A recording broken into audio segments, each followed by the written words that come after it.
Muy buenas noches, mi querido auditorio de su programa Entendamos la Economía. Otra vez es jueves, 8:10 de la noche. Disculpas por el retraso involuntario debido a cuestiones técnicas. Está aquí su servidor, conductor de este programa, Fausto Alzati Araiza. Quienes han seguido el programa ya me conocen, y quienes no, bueno, pues soy doctor en Economía, Política y Gobierno por la Universidad de Harvard, maestro en Administración Pública por la misma, licenciado en Derecho por la UNAM, fui secretario de Educación Pública, director del CONACYT, y para qué les cuento lo demás. Me acompaña un querido amigo y coconductor de este programa, el licenciado Octavio Atalán Sánchez, y mejor que él diga lo que quiera decir del mismo, porque luego si digo alguna cosa que no le guste, se desquita conmigo a la salida. Socio de Monitoreo Estrategia Cabildeo, director del Centro Internacional para la Formación de Estadistas y Líderes. ¿Seifel? Correcto, y CEO de una productora de contenidos diversos audiovisuales en el país, en México. Tenemos invitado esta noche al doctor José Torra Alfaro. ¿Torra o Torra? Torra. Torra. Bueno, perdón. Torra, como una torre femenina, ¿no? Una torre, ¿no? Serán las del ajedrez, unas son torres y nosotros son torras, no sé. Se pone divertido.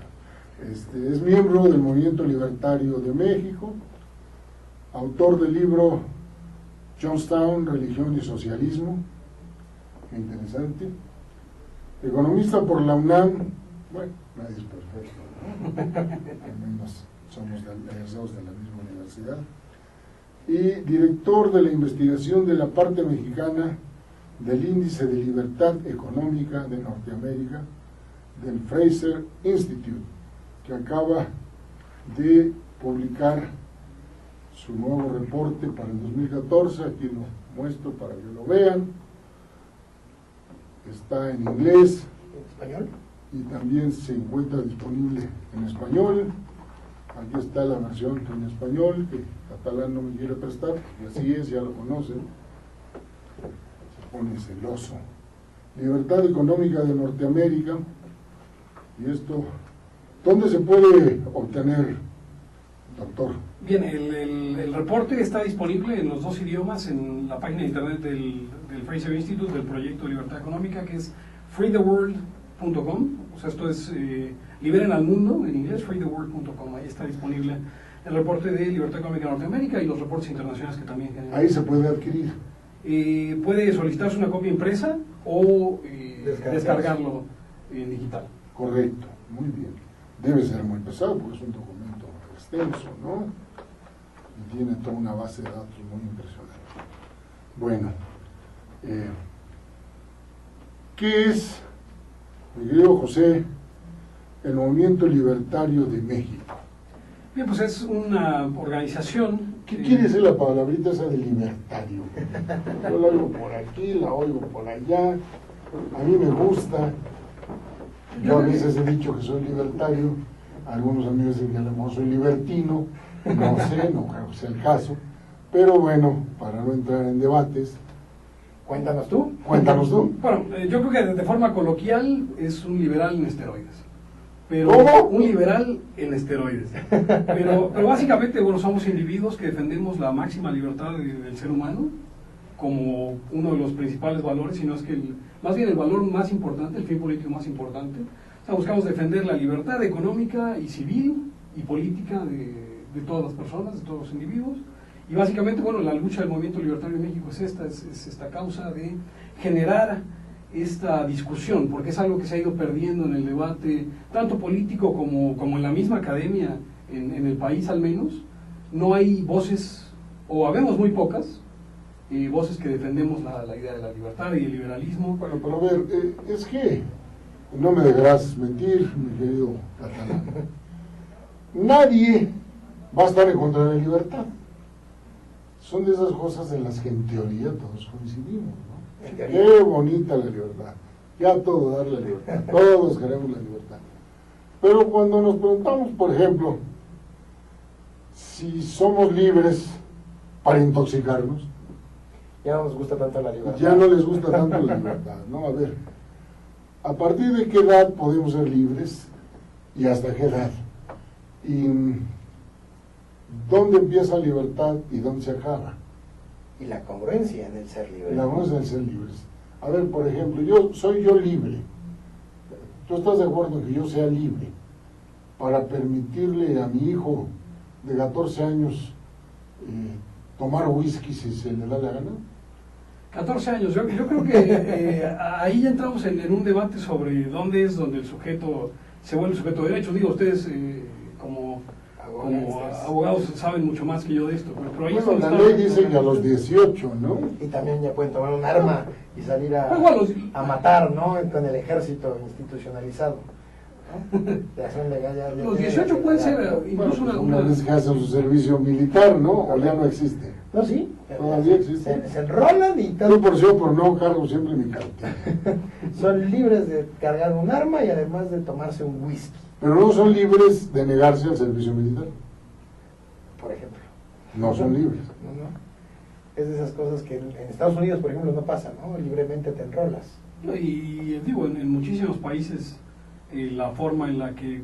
Pero en México el servicio militar nacional sigue siendo obligatorio, ¿no? Así es. Constitucionalmente, artículo 31, fracción primera. Bueno, pues entonces ya no hay tanta libertad, ¿no? Hay muchas libertades que se han ido coartando, ¿no? E incluso institucionalmente en el marco teórico de los documentos básicos del país. Ajá. ¿Qué otras, por ejemplo, ves que no son tan libres? Pues, a ver, que nos cuente José, que hizo el índice de libertad y además lo detalló hasta por estados. Ah. De qué tan libres o no somos y a lo mejor lo que podríamos empezar a deshebrar es Porque creo que ya ni los taxis son ¿cuáles fueron libres. los parámetros? ¿Cuáles fueron los parámetros? ¿Cuáles fueron los indicadores que se tomaron y cómo se construyeron para hacer? ¿Tú hiciste este trabajo o lo hizo un equipo que tú encabezaste? Cuéntanos. Aquí en México yo coordino la investigación, Fred McMahon coordina la investigación en Canadá y Vince Stansel en los Estados Unidos. Básicamente somos equipos muy reducidos. ¿Cómo te volviste parte de esta estructura Fraser. de Fraser, de esta organización? Estuve yo en su conferencia anual en 2012 aquí en México. Ajá. Estuvimos discutiendo un poco con la gente de Fraser Institute sobre toda esta inquietud que tiene el movimiento libertario de México con respecto a la libertad, principalmente la ¿No fue económica. una a la que me invitaste? No. ¿Esa no fue? Esa fue de Fraser aquí en México, ¿no? Aquí en México, 2012. Tú me invitaste a una en la que temerariamente me declaré ateo y generé... Fue Ah, una pues presentación de tuvimos un esa libro presentación de mi libro, también. Fue tu libro, ¿no? Sí, sí. Ah, ya ves, ahí nos conocimos, ya nos Ah, sí, conocimos. Y mucha gente se enojó por esa declaración, ¿no? Sí, un poco controversial más. Digo, ¿por qué no? Si son tan liberales. Son tan liberales, pero Pero no para no tener religión. bueno, ese va a ser un tema que podríamos tocar casi al final del programa. Cuando tú quieras. Entonces aquí en México hubo Ya me tres acordé del instituciones. incidente que gozosamente provoqué. Hubo tres instituciones aquí en México también preocupadas por la libertad, Caminos de la Libertad, la Fundación Friedrich Naumann para la Libertad y México Business Forum, que decidieron, bueno, vamos a hacer este esfuerzo en México. Normalmente el índice en ediciones anteriores solamente incluía Canadá y Estados Unidos. Dijeron, bueno, vamos a hacerlo en México, y como me conocían ya como un economista liberal, dijeron, bueno, Pepe es el indicado Encabeza. para... ¿Cómo te conocieron como un economista liberal? Porque somos raros en este país. Los economistas somos más raros y los liberales, bueno, verdaderamente... Sí, es... Yo le digo que los economistas de este país tienen, no se ve la Digo, letra X. economistas, no comunistas. No, es que los economistas de este país no se ve la letra X de su teclado en la computadora. Pero dicen Marx, marxismo, Marx. La teclean con tanta fuerza que ya no se ve. Y así son los economistas de este país en general, ¿no? Sí. Y si supieras que Marx era un muy mal economista ricardiano, ¿no? Era un sociólogo. pues, Bueno, medio también raro. has escrito de Marx. Era muy buen Sí, historiador. mi ¿no? tesis es sobre la... Era un historiador relativamente Chafa. chafa, sociólogo de medio pelo y economista malo, economista ricardiano. Sí, Dios es santo, un continuador de la obra de Ricardo, totalmente. ¿verdad?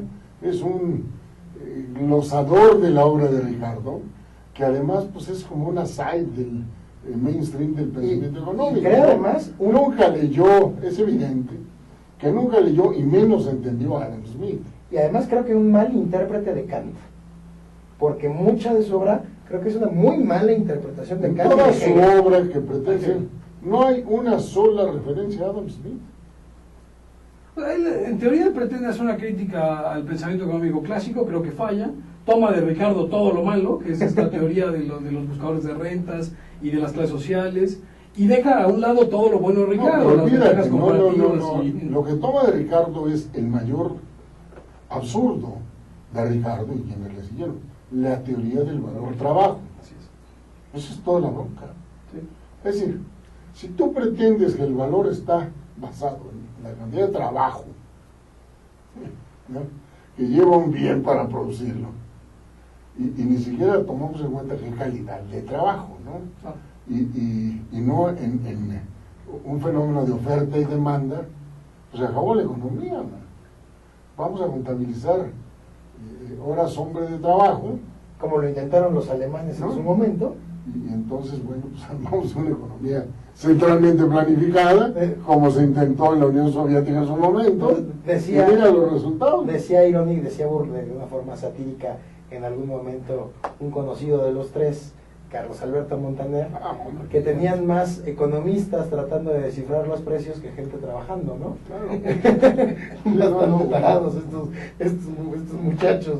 Ay, y digo que el sistema este no funciona, yo lo puedo testimoniar pues por mis experiencias en Cuba, ¿no? Ujú. Donde te puedo decir que no funciona nada, sí, no, es terrible. nada. He tenido la oportunidad de estar allá, bueno, estuve en una ocasión 10 días en Cuba y iba yo con la idea, obviamente, como liberal, de que el comunismo era terrible. Y me di cuenta de que el comunismo es peor. No, el comunismo es imposible. Ah, bueno, de entrada. No es terrible, es imposible. No existe. Y digo, hay tanta propaganda que se hace, por ejemplo, los ecologistas están muy del lado del marxismo. Si vieran qué cantidad de animales dejados Yo no en las conozco- calles, qué cantidad de basura en las No, playas. bueno, yo no conozco una economía de mercado, más de mercado que Cuba. Pero de mercado negro. Claro, no, si no hubiera mercado negro, De Cuba no mercado sobrevive. negro, mano. Es impresionante, mira. Por ejemplo, yo recuerdo en una época, por razones que no voy a detallar, iba yo en el carrito rentado por la empresa de telefonía de la cual yo participé en Cuba, a cargar gasolina en una gasolinera relativamente cercana. En esa gasolinera había una tienda donde compraba yo un ron que en esa época me gustaba mucho. Después se desapareció. Era un ron que se llamaba Los Marinos Paticruzado. Era un ron que se fabricaba en Santiago para la Armada Española. No sé si tú sepas que el principal astillero mundial de la Armada Española, en aquella época en que Felipe II se tomó el atrevimiento de decir que en su imperio no se ponía el sol, era cierto. ¿Sabes dónde estaba el astillero de la Armada Española? En la bahía de Regla. La bahía de Regla es contigua a la bahía de La Habana. Tiene una entrada muy estrecha, pero después es grande. Y tú ves el tremendo faro de la fortaleza del Morro. Sí, sí, sí. Bueno, el Morro no está cuidando la entrada de la bahía de La Habana, está cuidando la entrada de la bahía de Regla, porque ahí estaba el astillero de la Armada Española. Y ahí también se cargaban los barriles de los barcos de la Armada Española, que ya después se embotelló, de ese ron que lo hacían en Santiago del Cubo y lo traían a Regla, que se llama Los Marinos Paticruzados. ¿Por qué Paticruzado? Porque era el marino borracho que tenía los pies cruzados, ya de lo borracho que estaba. Y luego entonces yo encontré que en el mercado normal me costaba $8 una botella. Dólares, porque entonces no había todavía los CUC, tenías que usar. En teoría los dólares eran prohibidos, clandestinos, pero todos se pagaban en dólares.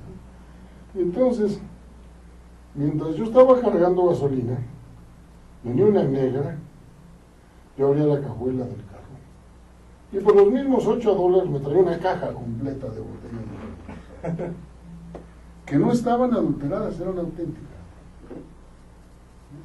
Entonces, esto no hace más que confirmar, y como estas te puedo contar una serie de experiencias, que no hacen más que confirmar aquella gran frase del inmortal Milton Friedman, que dijo, lo voy a decir en inglés y luego lo traduzco para que vean que mamamos.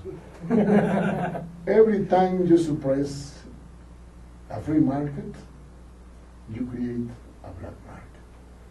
Dicho en otros términos, cada vez que suprimes un mercado libre, creas un mercado negro. Ahí te la dejo. Sí, totalmente. ¿Verdad? Entonces, yo creo que no necesitamos ir lejos para verlo, ¿no? Aquí mismo en casa hay ciertas sustancias que uno no puede adquirir en el mercado regular. Uno no es libre de intoxicarse, y en el mercado negro siempre hay el proveedor, ¿no? claro, Sí, es una máxima muy, muy cierta. ¿verdad? A precios muy lejos de lo que sería un precio competitivo. Ah, claro. ¿No? Hay un estudio, por ejemplo, fíjate, cómo será el tema. Si te imaginas el asunto, yo tengo un libro por ahí cuyo título olvidé, que es un estudio de todo el ciclo de producción de la cocaína. Toda la cocaína, para que veas tú, proviene de la planta de coca. Y la planta de coca, aunque hace poco reportaron por ahí a un temerario que andaba viendo si la podía sembrar en Chiapas. No estoy seguro de si tenga éxito. Pero toda la planta de coca crece en una superficie no mucho mayor que mi querido estado de Guanajuato, por hacer una comparación. En medio de 3 países. En la confluencia de 3 países: Paraguay, Bolivia y Brasil. Bien. En la alta Amazonia.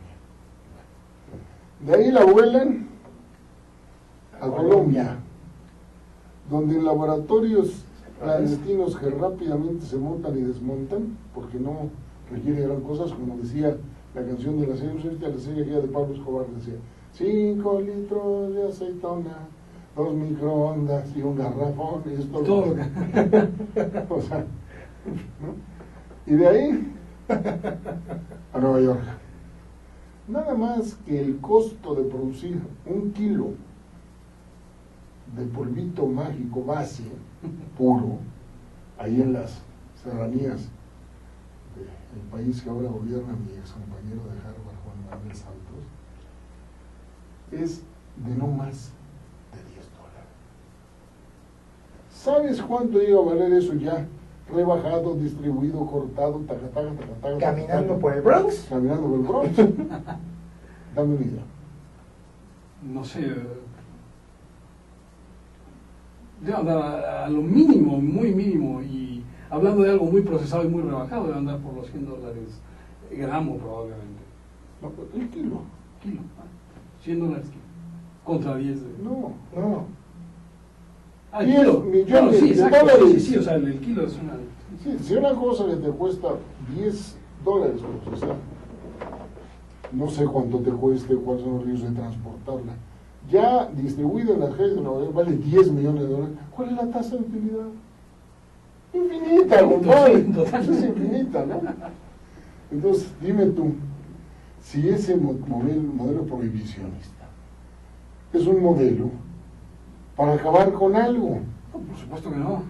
Digo, la experiencia la tenemos desde Creo los que 30, genera más ¿no? incentivos, Desde ¿no? los 20, 30, Al Capone y la Claro, el prohibición. alcohol, ¿no? O sea, ni siquiera era, o sea, ni las cantidades, ni simplemente en el mismo territorio de los Estados Unidos, la cantidad de alcohol que se movía de los estados del sur que hacían su moonshine en sus tinas. Fíjate, sobre el tema, hace 2 décadas. Algunas gente muy decentes, ¿no?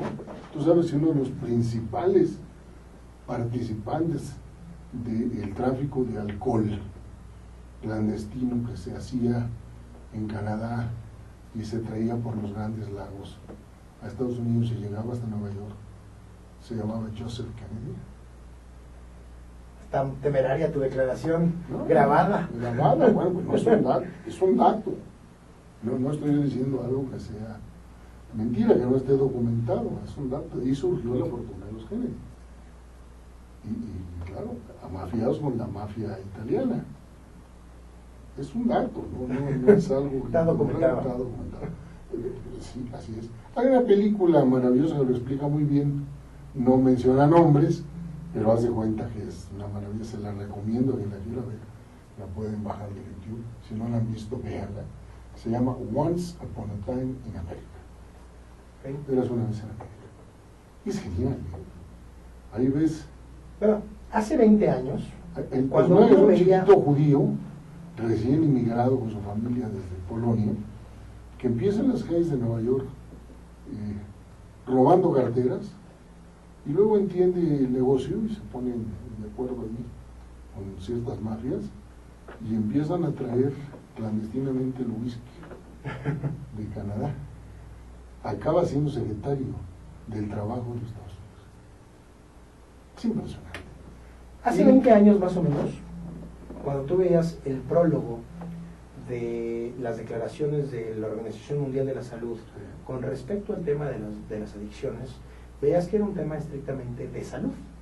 Pero en los últimos 8 o 10 años cambió el discurso y el prólogo, y ya el tema de salud les vale gorro. Dicen, el problema del narcotráfico, por los márgenes de utilidad que tiene, que ahorita lo que digamos es infinito, ni siquiera es un tema de salud, es un tema de democracia, porque tienes la capacidad con esos márgenes de utilidad de corromper a cualquier sistema político, que te puedes hacer de jueces, del poder ejecutivo, del poder legislativo, y es un tema Uno que que otro nos toca presidente al por Estado de ahí. Derecho completamente. ¿No? Entonces, es un tema de fondo institucional, mantener este tipo de mercados negros con márgenes tan Bueno, claro, elegantes es que te dan para comprar un país, ¿no? en el momento en que lo legalices, el margen se acabó. Sí, claro. Se acabó. Vale $10 en Colombia, bueno, pues, Hay que subirle un poquillo. hombre, A 30. pensemos que llegue a Miami en 30, ¿no? Pero nada más. Sí.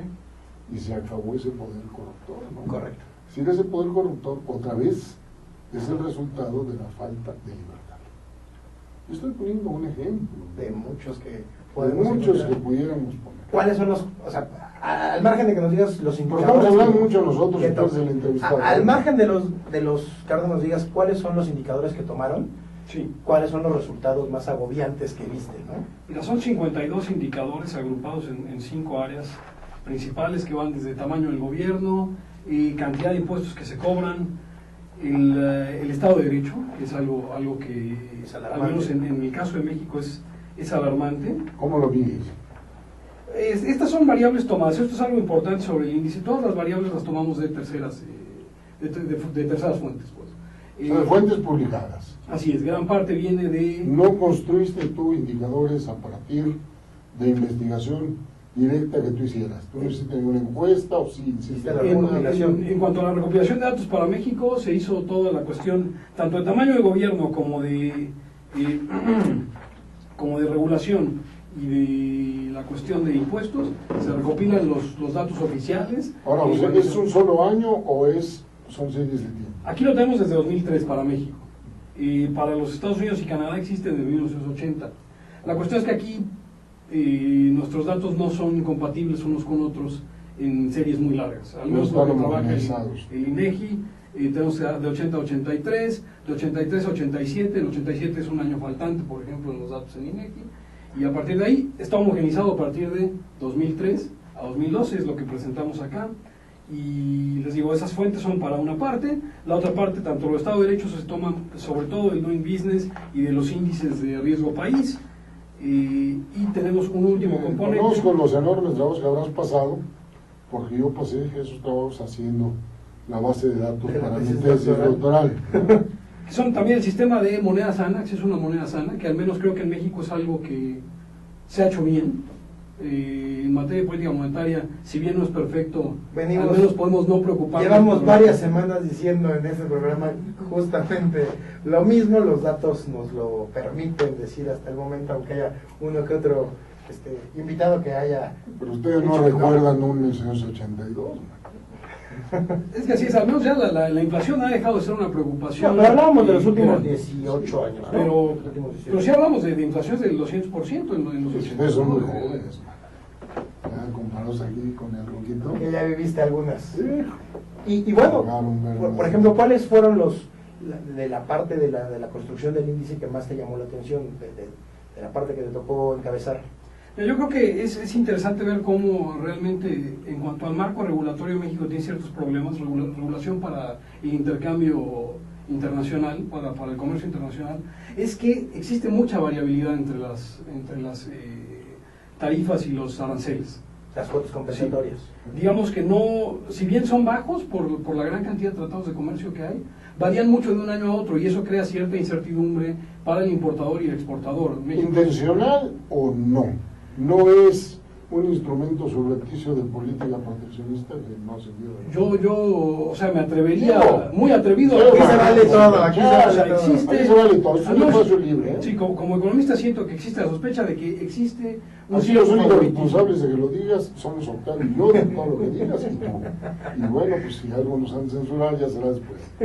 Claro, o sea, yo creo que esto demuestra ciertos favoritismos en cuestiones de importación y exportación. O sea, las grandes subvenciones que existen a la exportación. O sea, tenemos unos flojotes mantenidos aquí, protegidos por los aranceles. Digamos, el pagador de impuestos está comprando productos que pero no aranceles inconfesos, aranceles... No, pero eso es muy grave, porque al final del día el consumidor final...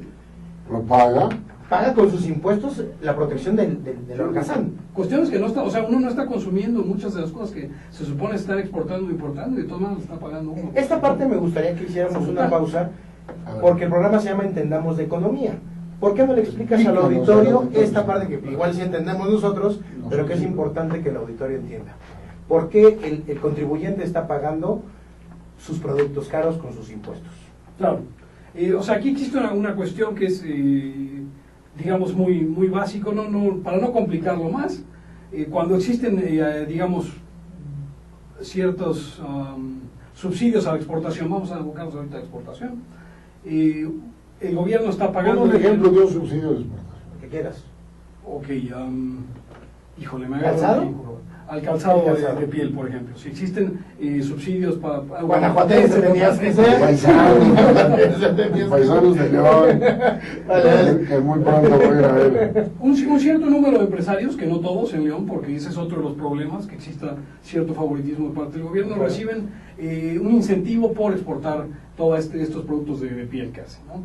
Esto es, el gobierno les da dinero si ellos exportan, si ellos lo mandan a que lo consuma gente en otros países. Estamos hablando del Banco Mexicano de Exportación. Así es. De Bancomext. El Bancomext que ahora dirige Enrique López Cordero. O sea, Bancomext le mete lana a algún grupo de empresarios y luego... Bueno, ellos llevan sus productos afuera y la cuestión es que, bueno, ellos los venden afuera, ganan su utilidad, lo traen, etcétera, etcétera. Ahora, ¿qué pasó en esta transacción? En vez de ser dos personas las que están involucradas, el empresario y su comprador en el exterior, estamos involucrando un tercero, porque para que Bancomext les pueda dar estos incentivos, a nosotros nos tuvieron que quitar cierta cantidad en nuestra declaración. Entonces nosotros estamos pagando por parte de esos productos cuando quien está teniendo la oportunidad de consumirlos es el consumidor afuera, ¿no?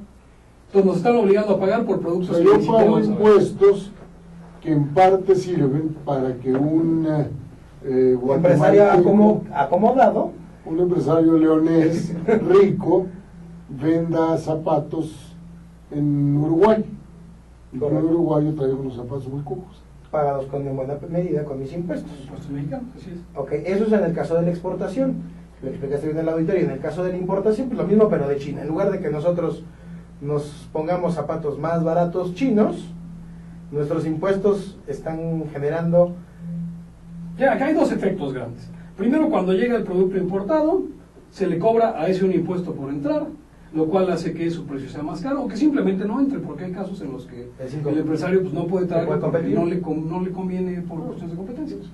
Entonces ahora, esto al entrar a un cierto precio más alto a causa de los aranceles, hace que el precio de equilibrio, digamos que en el mercado existen todos los precios de un mismo producto y al final digamos que esto tiende al equilibrio, entonces todo gira alrededor de un mismo precio. Bueno, esto hace que los precios se incrementen. Eso quiere decir que nos están forzando a pagar más por productos que de entrar sin aranceles entrarían a competir directamente Conozco un caso los precios. de manera muy directa, una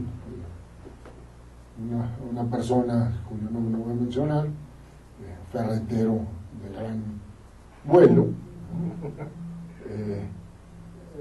importaba martillos de China. Él pagaba por cada martillo en China el equivalente a $1. Después de pagar el arancel de importación, los vendía en su enorme ferretería de la Avenida Revolución al equivalente de $15. Y él no ganaba nada.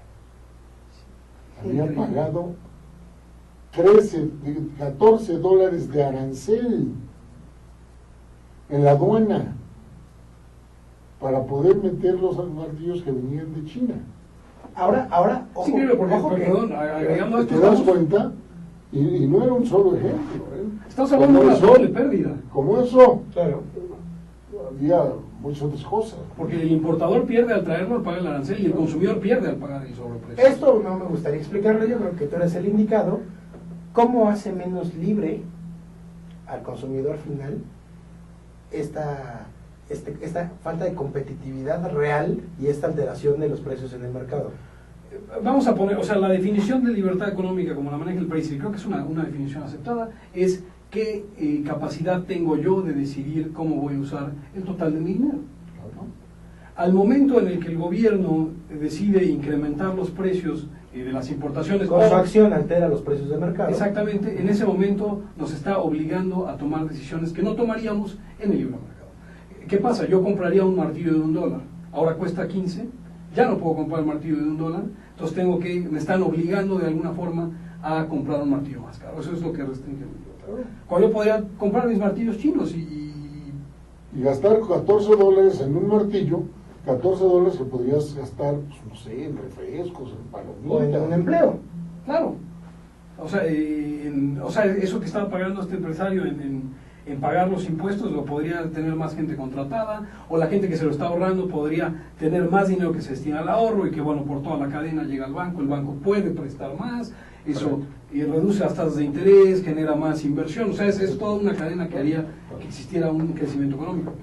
Este año, no sé si es un error de la miscelánea fiscal, no sé si es un grave descuido que sucedió en el Código Fiscal de la Federación y en leyes secundarias, viene un impuesto adicional por contenedor que viene de China, donde se paga una cantidad impresionante, pero pongamos el caso, uno está hablando de entró un contenedor, pero no sabemos si trae productos que cuestan 50 centavos o trae telas. Ahora, si viene de otro lado, no. No fue un tema estrictamente de China, pero es donde el mercado hoy en día en el mundo se vuelve más competitivo. Entonces, le metimos un freno muy grave a la economía y los amparos en la Suprema Corte. Ahora nos vamos a la parte de Estado de Derecho, donde nos vas a dar el terrible clima que traemos, ¿no? Pero antes de eso quiero hacer un pequeño paréntesis. Y te voy a hacer una pregunta muy directa. Tú usas cifras del INEGI. ¿Qué tan confiable es el INEGI? Te lo digo porque lo dirige un querido amigo mío que fue mi jefe, que es mi paisano, quien aprecio, el doctor Eduardo Sojo. Pero, ¿qué tan confiable es el INEGI? Sin pena, man, pues digo, tú has visto los números. Creo que hay datos que están muy bien construidos, por ejemplo, la cuestión de las encuestas de ingreso-gasto de los hogares, de las encuestas de empleo, y que me parece que las bases de datos son bastante útiles, y el espacio muestral. Digo, Eduardo es un tipo muy serio, ¿no? Muy bien formado, tiene doctorado. Yo creo que el principal problema que tiene nuestro Instituto Nacional de Geografía, Estadística, Informática. Ahora, no creo que Eduardo le dé tiempo de revisar cada número que el INEGI produce. Es esa cuestión de que las metodologías siguen cambiando. No hemos logrado consolidar una metodología de medición del producto, de medición de tantas variables, y entonces eso hace que exista toda esta variabilidad y principalmente que no podamos usar. En Estados Unidos uno puede usar datos desde 1810 a la fecha y son compatibles. Y son Las series son compatibles. compatibles. En México, de No 2003 tienen la para acá, base, pero los ajustan. exactamente, y es un problema que tenemos porque hay bases históricas con datos valiosísimos. El problema es que ya son inútiles por los cambios de metodología, los cambios de base, todo esto. Yo creo que ese es el gran problema que tiene INEGI, que yo sí diría, somos muy afortunados de tener un instituto de geografía como este, porque en países de Sudamérica que han intentado hacer esfuerzos como este, realmente sus gobiernos no tienen, o sea, los registros están en archivo. Los resultados son lamentables. Deberíamos no hay manera de- no hay una exportar sistematización. el talento del doctor Sojo que nos pudiera ayudar, ¿no? Yo creo que Yo o creo sea, que ha les mejorado vamos a- mucho el sistema de guardia. En fin. El INEGI tiene un know-how que se le puede dar a otros países. Yo creo que sí, o sea, digo, no soy partidario de que exista, por ejemplo, un sistema de Estado que coordine la estadística, porque se presta a ciertos nuevos entendidos. Si revisamos la estadística de los 70, por ejemplo, es algo monstruoso que, o sea, a simple vista, dice la prueba del cocinero, ¿no? Llega uno, le huele tantito a los datos y dices, esto no es cierto. Usted sabe. Me gustó la metáfora. Pero creo que es algo de lo que se ha hecho bien, por ejemplo, ¿no? Entonces, al menos desde 2003 para acá que existe toda esta consolidación, creo yo que el trabajo del INEGI es bastante valioso. Ahora, el problema también es que hay muchas empresas estatales o agencias de gobierno que siguen sin reportar datos. Hubo que hacer aquí por medio del IFAI. ¿Alguno que te haya llamado la atención? Principalmente el ISSSTE. Con el ISSSTE tuvimos muchísimos problemas. Conseguir los datos sobre todo de cuotas fue todo un trámite por la vía del IFAI. Primero solicité amablemente, le dije, no me los quieren dar, vamos con el IFAI. El IFAI dijo, no, ¿sabes qué? No cumplieron con la fecha, pidieron una prórroga de 40 días, ya íbamos 3 meses en el trámite, 4 meses. Me acuerdo haber platicado contigo Sí, justo sí, cuando sí. empecé a hacer eso, ¿no? Bueno, 6 meses después dan el dictamen de que no, vamos a tener que forzarlos a que los den. Y finalmente, después de un trámite de 7 meses, el ISSSTE soltó información que es información pública, la cantidad de dinero que se recibe por cuotas. O sea, es información que ni siquiera la tenías que haber pedido, es información que debía de estar Tendría que estar en su publicada. anuario al menos, sí. Ok. Ahora, Bueno, esto habla de los un mexicanos, problema burocrático Octavio, grave. José, tenemos la retórica, la ilusión de que somos muy libres. Somos muy libres en muchas cosas. ¿Como cuál? El desorden de la gente. Pero desorden no es lo mismo que libertad. Bueno, es que así lo percibe la gente. Ojo, que No. la capacidad de hacer Cuidado, desmanes, cuidado. ojo que la capacidad de hacer desmanes, la gente percibe un grado de qué? libertad de desmanes. Desmanes. Desmanes. La gente ¿Qué es percibe... desmanes? Ya sé. Ay, Dios. Percibe en esa capacidad y en ese no pasa nada de que la autoridad llegue y me castigue, pues soy muy libre de salir a hacer un graffiti, de salir a tirar basura, de A ponerle fuego a la Cuarta Mariana. Cuarta Mariana, correcto. O sea, ¿No? la gente creo que sí percibe un grado de libertad importante en el país, Que por cierto poca gente sabe por qué se llama excepto Mariana. cuando lo ven ¿verdad? en su bolsillo, ¿no? ¿Por qué se llama Mariana? La Puerta Mariana, no conozco el dato histórico. ¿Tú? Y la Pues principal vaya, yo decoración entré nacional por ahí. No, la principal. fue la de la izquierda. La del lado de Catedral. Correcto. Que es la que corresponde a la Secretaría de Hacienda. Sí. Muchos años de mi vida entré por ahí, subí por la escalera rumbo a las oficinas de la Secretaría de Hacienda donde trabajaba. Porque si yo sí puedo confesar que en alguna época de mi vida fui publicano. Cobrador de impuestos a los pobres. No a los ricos, que son más bien los que pagan. Correcto. Porque a los pobres no los logramos atrapar, no es fácil, ¿no? Bueno, dicen que se llama Mariana porque en un momento dado la defendió Mariano Escobedo. Ok. La rescató Mariano Escobedo cuando el asunto de la intervención francesa, por ahí hubo alguna acción por su opción Mariana. Ok. Pero ahí vamos a entrar a algún punto del reporte. Eso me lleva a otros de los dos grandes problemas en México. sobre todo... Estábamos en qué tan libres somos los mexicanos. Octavio dice que sí. La gente, yo creo que la Es gente una percibe, percepción yo creo que la de gente libertad, percibe también. que es libre. Pero yo creo que no somos libres. Yo creo que tampoco. Y me remito a un tema. Ni siquiera somos libres para elegir una buena educación. Porque no la hay. Bueno, a menos que la puedas pagar, pero entonces ya es un tema. Claro, claro. Eso nos lleva a un tema más delicado, ¿no? Y te va a sonar raro cuando te lo diga un liberal, pero nos lleva a un tema de que solo son libres los ricos, ¿no?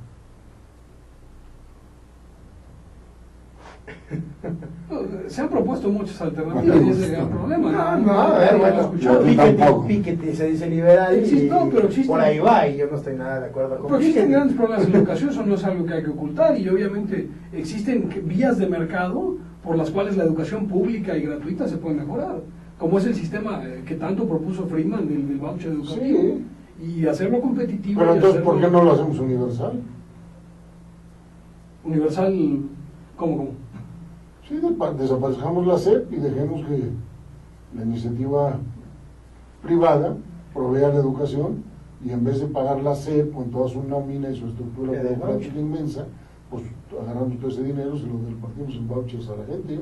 Eliminando, sumando la lana de Estoy de muchos acuerdo, para programas la sociales, educación ¿no? que les dé la gana. A mí me parece uno de los casos ideales. Y te lo dice alguien que fue secretario de Educación Pública. Claro, o sea, sí existen muchos problemas en eso. Me parece. Y otro de los grandes problemas de México es el Estado de Derecho. Y creo que el problema del Estado de Derecho es algo que se refleja en el índice de libertad económica. No sé si se alcance a ver, México está pintado rojo, si no, de todas maneras te mando al rato las gráficas para que puedan ponerlos en pies de página o como lleven en formato Sí, sonoro. por favor. Porque en México el problema del Estado de Derecho empieza y termina con el artículo 27. En México no hay derechos de propiedad, ni Claro. plenamente definidos, ni jurídicamente garantizados. Bueno, vamos, la propiedad es una broma. La propiedad es una broma, la propiedad originaria es de la nación. ¿Qué es eso? Yo sigo sin entender qué es la propiedad originaria de la nación. Y eso genera graves problemas jurídicos y en Bueno, términos esa de libertad, interpretación que yo te comentaba algunas veces, aunque ya te olvidó, eso es que eso en realidad viene de la corona española. Ah, me queda claro. La El corona problema es que española- explícaselo a los ministros de la Corte que generan jurisprudencia y nos generan abismos fiscales y jurídicos que nos ponen los pelos de punta. Es fácil, ¿no? El asunto está en las constituciones de Cádiz. La corona es, a partir de la... ¿Quién era el dueño aquí de todo? Pues no había. Pues que es que el emperador azteca, ni siquiera el emperador se va a Tlatoani, porque ya empezamos a hacer transculturaciones que no van, ¿no? Bueno, entonces llega don Hernando de Cortés, que realmente era el dueño de todo. El rey nunca quiso venir. Hay algunas historias maravillosas de cómo un Carlos V y primero de España, V de Alemania, en realidad el sacro emperador romano, ¿no? Y rey de España, estaba tan quebrado y dependía tanto del dinero que Cortés le mandaba, que cuando Cortés llegaba, hay un relato, llega a una ceremonia en la Catedral de Santiago de Compostela, y el rey se para y suspende la misa hasta que esperara que Cortés entre triunfante por el pasillo, se siente a su lado, ya que se vuelve a sentar Cortés, pueden renovar la misa. Esas eran las consideraciones que el poderoso emperador le tenía a este aventurero que vino y conquistó aquí estas tierras, ¿no? Y a partir de ahí, pues, ¿cuál propiedad originaria? Entonces supone que la tesis de la propiedad originaria surge desde la primera constitución, la constitución que surge de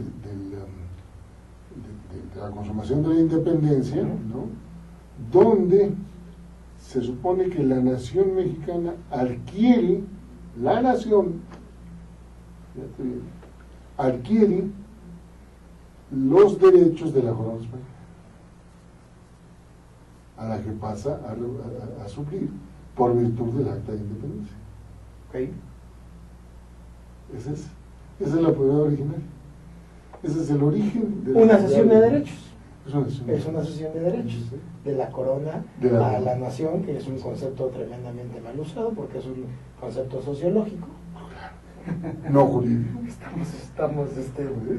Estamos muy actualizados. Sí. 300 años, no, ¿cuántos años hace de la independencia? No fue en 1821, bueno, pues 300. ya vamos para 200 ¿no? años. Nadie se ha sentado, no ha habido nadie que se sienta a revisar la Constitución y a armar una Constitución Me escandalizas, Fausto. sensata. Me escandalizas. Nos cuestan mucho nuestros legisladores. Tenemos 500 diputados, 128 senadores que lo hacen todos los días. ¿Y cuántos ministros de la Corte? Y 11 ministros. Incluyendo uno nuevo. Uno nuevo, un gran Sí, jurista, llegado de Washington. Jurista del derecho. Guatelalo, ¿no? No te rías, Sí, estamos sí, hablando en mi amigo, serio. cabrón. Estamos hablando en serio de la integridad de todos estos magnánimos funcionarios públicos. Tiene remedio el problema. Podemos generar cómo hacer de este un país donde de veras prevalezcan, hablando en serio, las libertades. En este momento creo que existe mucha renuncia, principalmente de parte de las izquierdas, ahora ya no unidas, pero en todos estos bloques de izquierdas. Y creo que la labor principal con la que hay que Bueno, yo creo trabajar... que no es que haya resistencia, es que no se entiende el asunto, ¿no? De ¿Cómo entrada, podemos ¿crees que generar lo un entiendan? discurso? La izquierda entienda. Ni la derecha, ni el centro, nadie entiende la libertad. Grave. Yo creo que no se entiende. A ver, dame tu definición de libertad. La capacidad de hacer lo que se te venga en gana, sin dañar los derechos de terceros, de un tercero pasivo universal. ¿Tú? Sí, sería básicamente eso, la capacidad de actuar sin Yo violencia por lo medio, sin diría de coerción. otra manera. Yo diría que un estado de libertad es un estado de ausencia de restricciones innecesarias a la conducta de un individuo responsable. Pero me parece una definición Y le he pensado. al punto. ¿Sí? Bueno. ¿Cómo podemos entonces, José, avanzar en esa dirección? Para que nos quites el rojito de semana, ¿no? Fuiste tú el culpable del rojo. Estamos rojos, Tú nos aquí, pusiste- ¿no? Para que el auditorio lo vea. Creo que Nos quedan 7, 8 minutos. Más o menos. para dar una solución al problema de las libertades en México, No, bueno, Es para un gran decir reto. algo, para darle una conclusión a esta interesante y grata conversación. o sea, creo que... Espero que se repita, tanto por invitar y espero volver a No, ver. con todo gusto volveré. Yo creo que se nos quedan muchas cosas en el tintero, ¿no? Muchas. Pero bueno, entonces, ¿Cuál es la solución que le ves a esto? vamos a empezar por allá, hacemos una ronda y luego otra y cerramos. O sea, en cuanto a la libertad como total, lo abordo al final. Cuando se trata de libertad económica, creo que tenemos cosas que hay que atender puntualmente. Es la cuestión del Estado de Derecho. En México hay grandes problemas con el Estado de Derecho, principalmente derivados de una gran cantidad de leyes que defienden asuntos específicos que no... Bueno, cuestiones no generales. La ley debería ser general, debería poder aplicar. Y aquí hacemos una ley como... Echa la medida. Exactamente. Como, Empecemos por el agua, ¿no? Que ahorita está de moda. Luego, tenemos problemas en cuanto a la regulación laboral. Las regulaciones laborales son muchísimas en México. O sea, el empresario debería poder decidir cómo contrata, a quién contrata y cómo despide. Y en México despedir a un empleado es algo imposible. Entonces tenemos eso. Y luego, Todos obviamente, mismos los contratan. o sea, mientras quien hace política pública dice, no, es que si ajustamos esta regulación laboral para que no se pueda despedir, dice, estamos salvando todos esos empleos. No, lo que está haciendo es evitar que entre nueva gente a la fuerza laboral. Eso por un lado, y obviamente las libertades al intercambio internacional. O sea, sé que ha existido gran voluntad política. Yo desde escribí hace- una cosa que por poco me crucifica. Se trataba de que el presidente Fox, para el cual yo trabajé como director de la entonces Obrador Hidalgo, ahora Medlay, y que era mi amigo, creó una comisión de desregulación. Entonces me invitaron a dar mi opinión y yo les dije, es muy fácil, no pierdan mi tiempo, resuelvan esta comisión. deroguen todas las leyes y conforme les vayan dando las vuelven a poner. Se dijeron que era yo un loco, ¿no? Pero la verdad yo creo que la solución no anda muy lejos de ella. Y obviamente mantener lo que se ha hecho bien. Y lo que se ha hecho bien es la política monetaria, mantener esa máquina de billetes apagada en la medida de lo posible, mantener esa inflación baja. Mantenerle en manos a Agustín Carstens, lo hace muy bien, ¿no? Y bueno... No, y la independencia del banco. Obviamente. Es una de las grandes ahora. Eso es algo que hay que mantener. Así es. Y en cuanto a la libertad en general, creo que el problema no lo podemos atender coyunturalmente, es algo que hay que ir hacia la estructura, y creo que el esfuerzo educativo, que al menos existe vocación en muchas instituciones, el Fraser Institute es una, Movimiento Libertario de México, programas como este que se dedican a difundir estas ideas económicas a la gente, eso me parece ¿Por uno de qué los no esfuerzos más platicamos, José, cómo unimos fuerzas, los que nos decimos liberales o libertarios, para provocar una reacción en cadena? Porque el verdadero liberal no quiere exponer sus ideas con otro liberal. Es parte del celo de su libertad, ¿no?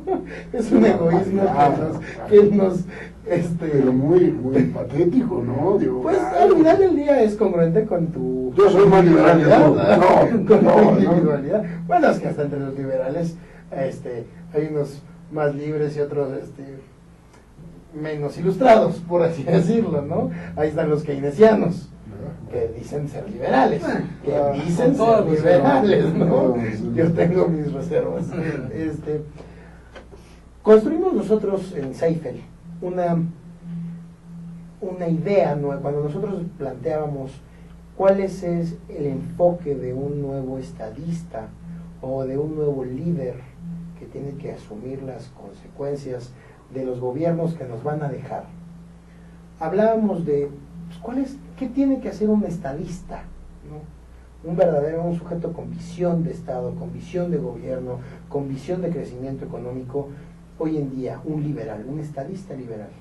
Y decíamos, curiosamente, un estadista tiene que deconstruir el Estado, tiene que ir quitándole esas funciones al gobierno que no le corresponden. Bueno, yo te pongo un ejemplo. Para volver a ser pongo el Estado dos ejemplos fuerte. históricos que vale la pena repasar, para que no haya problemas de género. Uno se llama Margaret Thatcher y el otro Ronald Reagan. Yo creo que ahí hay escuela, ¿no? Con la misma pregunta que le hacías a José, yo te diría lo mismo, hay que quitarle esa masa institucional al gobierno, al Estado, y eficientar los recursos. Y esa masa regulatoria. Es la masa burocrática, tiene nombre y apellido, son muchos holgazanes que no sirven para nada, ¿no? Y son funciones que el Estado trastoca, como hoy lo planteó acertadamente Ahora, ¿desde José. qué plataforma? Los partidos, Hijo. la sociedad civil, Mira, ¿dónde empezamos? Decía un muy buen amigo, el Partido Revolucionario Institucional era de este tamaño en los 90s. Cuando hay alternancia, pues se hizo a lo mejor un poquito chiquito y llegó un PAN que se hizo más o menos del mismo tamaño. Pero con las alternancias y con la actividad democrática, ahora los partidos no son así, son así. Y mantener esas estructuras económicas es costosísimo para los contribuyentes. El problema es que no se han ido reduciendo, al revés. Antes teníamos un partido grande, ahora tenemos 6 de este tamaño. ¿Y qué hacer, no? ¿Qué hacer? Yo creo que los partidos no son una opción. La academia, las universidades. No, yo creo que sí tiene que haber un cambio político deliberado. Yo creo que si alguien tiene que llegar con la visión de decir voy a aguantar el costo Dejémosla político para reducir la al siguiente Estado. vez que nos veamos aquí, en unas 2 o 3 semanas, vayan pensando. Estás invitado a regresar al espacio. Muchísimas gracias. Nos quedan 3 minutos. Conclusiones absolutas de a minuto. Yo ya no, yo ya soy el conductor. Bueno, Octavio es el conductor, entonces Todos tuyos. todos tuyos los 3 minutos o de a minuto por cápita. Bueno, es algo... Sí, di algo en un minuto, Claro. que es tu cierre, tu mensaje final para el auditorio, y cerramos contigo, ¿no? Creo que hay cosas que reconsiderar y la libertad es una de esas cosas muy importantes que se han quedado abandonadas en el discurso, pero un reporte como este que los invito a realmente Sí, revisar. vuelvo a enseñar y Y- a ver la versión en español, ¿no? Es la de español. Aquí está. Está disponible en Libertad freetheworld.com. Económica Norteamérica 2014, disponible en dónde? freetheworld.com. Ahí se puede solicitar copias impresas o descargar el archivo digital, descargar todas las bases de datos gratuitamente. Excelente. Así es. Vale la pena revisarlo, vale la pena revisar las implicaciones de la libertad económica, porque si en México queremos que exista un crecimiento sostenido y que nos pueda llevar a un mejor desarrollo, o sea, esto es a que la gente tenga, vamos a que los de abajo suban más y los de arriba, y que no hay por qué bajar los de arriba necesariamente. Si queremos lograr Además, se mochen, ¿no? salir adelante pues como país, que creo que es algo muy trillado decirlo, salir adelante, pero cuando se trata, oímos mucho sobre crecimiento, sobre desarrollo, o si realmente queremos un país con más empleo, en el que la gente le alcance el dinero, pues apostar por la libertad económica es algo muy importante.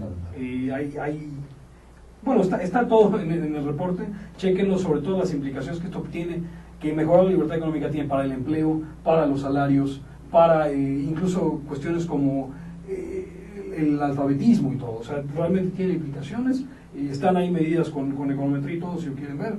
Y bueno, sería invitar a la audiencia a reconsiderar la libertad. Pues yo coincido contigo, yo siempre preferiría la libertad a cualquier otro valor. Si tienes que ser pobre, pues mejor ser libre, ¿no? Es mejor hacer menos pobre y estar sometido. Sí, sí. Yo creo que no hay cosa mejor que la libertad, ¿no? Por ahí hubo quien dijo que la libertad, mi querido Sancho, es un bien tan preciado que hasta la vida vale la pena dar por él. Sí, ¿no? Se llamaba Alonso Villano, más conocido como Don Quijote. Catalán, Creo que ya no hay habla ahora o calla. No hay para mucho él. que decir, la verdad es que creo que Habla ahora o calla hasta el próximo el jueves. empresariado mexicano debería, yo creo que hay empresarios muy conscientes de este tema, sin embargo hay muchos empresarios todavía que les interesan estos esquemas proteccionistas que mucho dañan no solamente a la competitividad y al consumidor, sino a la libertad de todos. Al final del día nos hacen un gran daño y no respetan la libertad de ese pasivo al que pues hay que respetar en el ejercicio de la libertad, ¿no? Pues bien, pues yo creo que ha sido muy interesante conversar con ustedes. Muchas gracias, José, por estar aquí. Hombre, gracias por la invitación. Esperemos que se repita a todos nuestros videntes. Libertad Económica de Norteamérica 2014, publicado por el Fraser Institute, disponible en www.freetheworld.com. Pues muchas gracias, muy buenas noches. Este ha sido su programa de los jueves, Entendamos la Economía, y se despide de ustedes su amigo, el conductor de este espacio, doctor Fausto Alzati Araiza. Buenas noches.